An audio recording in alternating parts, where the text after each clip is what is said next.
জীৱনত এইকেইটা কথা মানি চলক। 1. কম কওক, শুনক বেছি। অতিৰিক্ত কথা কোৱা মানুহ পাতল হয়। 2. কৌতুক কৰি হ'লেও কেতিয়াও মিছা কথা নক'ব। 3. কাৰোবাক কথা দিলে কথা ৰখাৰ চেষ্টা কৰক।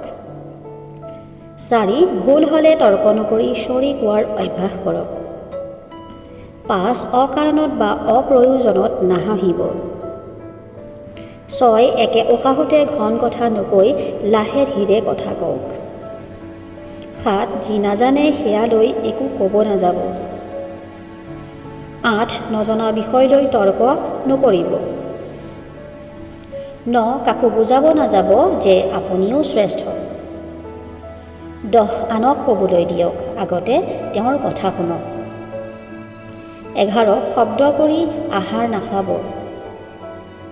12. খং উঠিলে নিজক নিয়ন্ত্ৰণ কৰক। 13. কোনোবাই আপোনাৰ ভুল কৰিলে সহজে ক্ষমা কৰি দিয়ক।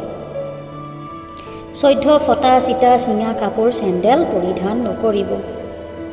15. সহজতে অন্যৰ ওচৰত হাত নাপাতিব। 16. পাৰিলে কাৰোবাক খুৱাওক, কিন্তু নিজে দাবী কৰি নাখাব। 17. খোৱা বস্তু আগত আনিলে আগতে আনক দিয়ক। 18.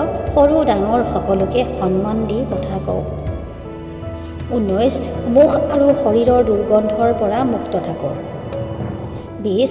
নিজক সকলো সময়তে সৰু বুলি ভাবক, নম্ৰতা ভদ্ৰতা দেখাওক। কোনো ব্যক্তি তেতিয়া নীৰৱ হৈ যায় যেতিয়া অশান্তি আৰু টেনশ্যন তেওঁৰ মনত আঘাত কৰে।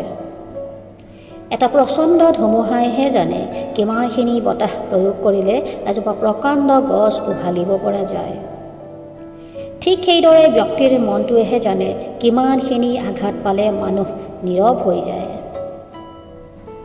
নীৰৱ ব্যক্তিয়ে সকলো সময়তে এখন হাত বিচাৰে, যিখন সকলো সময়তে তেওঁৰ কাষত থাকে। এখন মুখ বিচাৰে, যিয়ে তেওঁক সান্তনা দিব পাৰে। বাস্তৱতাটো এই যে বৰ্তমান সময়ত সুন্দৰ মনতকৈ সুন্দৰ ৰূপৰহে দাম অনেক বেছি। সুখী মানুহবোৰৰ ৰাতিবোৰ খুব চুটি হয়। চকু বন্ধ কৰাৰ লগে লগেই ৰাতিপুৱাই যায়। আনহাতে দুখী মানুহবোৰৰ ৰাতিবোৰ বহুত দীৰ্ঘ হয়, কিয়নো নানান সমস্যা চিন্তা ভাৱনাই তেওঁক শুব নিদিয়ে। প্ৰিয়জনৰ মুখত হাঁহি ফুটাবৰ বাবে যি ব্যক্তিয়ে কন্দা লুকুৱাই হাঁহিব লগা হয়, তাৰ দৰে হতভাগা পৃথিৱীত আৰু দ্বিতীয় নাই। ভুল কৰিলে মানুহক ক্ষমা কৰা যায়, কিন্তু অন্যায় কৰিলে ক্ষমা কৰা নাযায়। কিয়নো যিয়ে ভুল কৰে তেওঁ মানুহত পৰিণত হয়, আৰু যিয়ে অন্যায় কৰে তেওঁ শয়তানত পৰিণত হয়। কিছু নিকৃষ্ট মানুহক আপোন কৰিবলৈ গৈ শেষত কেৱল দুখকেই আপোন কৰি লোৱা হয়।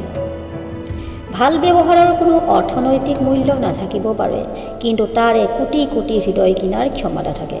ভিডিঅ'টো কেনে পালে কমেণ্ট কৰি জনাব। ভাল লাগিলে লাইক কৰিব, শ্বেয়াৰ কৰিব, আৰু এনেধৰণৰ মটিভেশ্যনেল ভিডিঅ' পাই থাকিবলৈ চেনেলটো ছাবস্ক্ৰাইব কৰি ওচৰতে থকা বেল আইকনটো টিপি দিব। আপোনালোক সকলোকে বহুত বহুত ধন্যবাদ।